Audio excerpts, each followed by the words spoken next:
नमस्कार, मी उर्वी पंग तुमच्यामध्ये तुमच्या सगळ्यांचं खूप खूप स्वागत करत आहे। आज मी तुमच्यावर मावा न वापरता अगदी दाणेदार असा गाजराचा हलवा घरी कसा बनवायचा ह्याची रेसिपी शेअर करणार आहे।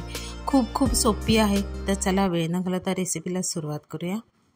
आता इथे गाजरचा हलवा करण्यासाठी सर्वप्रथम मी एका कढईमध्ये एक मोठा चमचा एवढं तूप घेतलेला आहे आणि यामध्ये आवडीनुसार आपले ड्रायफ्रूट्स घालायचे आहेत। आता हे ड्रायफ्रूट्स मी बारीक कापून घेऊन अगदी तुपावर असे खमंग असे परतून घेतलेले आहेत। आता ड्रायफ्रूट्स भाजून झाले की ते काढून घ्यायचे आणि त्याच कढईत आणि त्या उरलेल्या तुपामध्येच आपल्याला गाजर काय करायचं आहे, परतून घ्यायचं आहे। आता इथे मी छान अशी 1 किलो गाजरं घेतलेली आहेत। स्वच्छ धुवून त्यावरची सालं काढून अगदी किसून घ्यायची आहेत। प्रॉपर अगदी आपली ऑथेंटिक पद्धत इथे वापरलेली आहे। आता गाजरं किसून घ्यायची आणि ह्या तुपावर आपल्याला 3 ते 4 मिनिटासाठी परतून घ्यायचे आहेत। मीडियम टू स्लो फ्लेमवर आपल्याला हे गाजराचा किस जो आहे तो छानसा असा परतून घ्यायचा आहे। आता 3 ते 4 मिनिटानंतर गाजराचा किस परतून झाल्यावर त्यामध्ये मी दूध घातलेलं आहे। आता इथे मी टोटल 2 लिटर एवढं दूध घेतलेलं आहे। दूध गरम करून कोमट करून घ्यायचं आहे।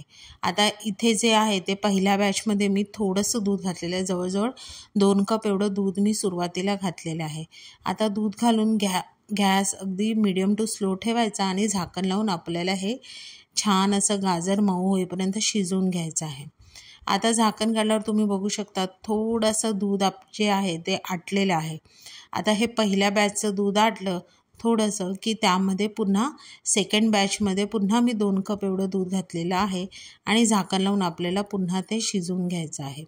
आता इथे मी जवळजवळ 1.5 लिटर दुधाचा वापर केला आहे आणि जे अर्धा लिटर दूध होतं ते मी साईडला बारीक गॅस करून तापत ठेवलेलं आहे। म्हणजे त्या दुधाचे आपल्याला थोडंसं अजून आटवायचं आणि रबडीसारखं ते दूध तयार करून घ्यायचं आहे, जेणेकरून त्यावर मस्त अशी साय तयार होईल। आता इथे मी भाजलेले जे आपण फ्राय केलेले ड्रायफ्रूट्स होते ते ॲड केलेले आहेत। ड्रायफ्रूट्स घालून पुन्हा एकदा छान असं परतून घ्यायचं। आता तुम्ही बघू शकता जे अर्धा लिटर दूध उरलेलं ना ते मी छान असं आटवून घेतलं आहे, त्यामुळे दुधावरती सायसुद्धा तयार झाली आहे। अशा पद्धतीने जर तुम्ही हे दूध जे आहे ते गाजराच्या हलव्यामध्ये ॲड केलं तर तुम्हाला मावा घालण्याची सुद्धा गरज नाही। आता हे जे आटीव दूध आहे, आटलेलं दूध जे घातलं आहे ते पुन्हा दूध आटेपर्यंत गाजर शिजेपर्यंत आपल्याला ते परतत राहायचं आहे। आता त्यामध्येच मी आवडीनुसार साखर घातलेली आहे। जवळजवळ इथे मी अर्धा ते 1 कप एवढी साखर घातलेली आहे। साखर घालून काय होईल, पुन्हा गाजरचा हलवा आपला पातळ होईल। तो पुन्हा आपल्याला घट्ट होईपर्यंत शिजवायचा आहे। आता त्यामध्ये थोडंसं मी 1 चमचा तूप घातलेलं आहे आणि आपला मस्त असा मावा न वापरता गाजरचा हलवा तयार झालेला आहे। रेसिपी आवडली तर रेसिपीला नक्की लाईक करा, शेअर करा, कमेंट करा। चॅनलवर नवीन असाल तर चॅनलला सबस्क्राईब करा आणि अशाच नवीन व्हिडिओच्या नोटिफिकेशनसाठी बेल आयकॉनला प्रेस करायला विसरू नका। तोपर्यंत मस्त राहा।